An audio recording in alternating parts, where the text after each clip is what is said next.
নবী সাল্লাল্লাহু আলাইহি ওয়াসাল্লাম এই সওমটাকে রেখেছেন, মুহররম মাসের এই 10 তারিখের সওমটা, এবং তিনি বলেছেন যে আমি আশা করি এই সওম রাখার ফলে 1 বছরের গুনাহ আল্লাহ পাক মাফ করে দিবেন।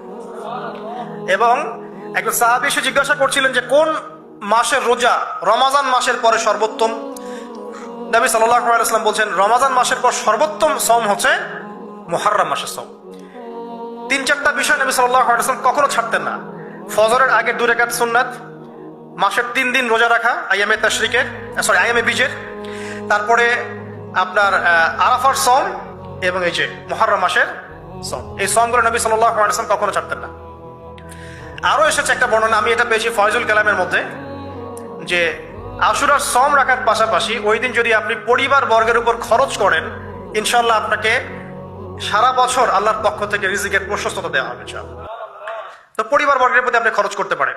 এখন এই যে ঘটনা দেখেন,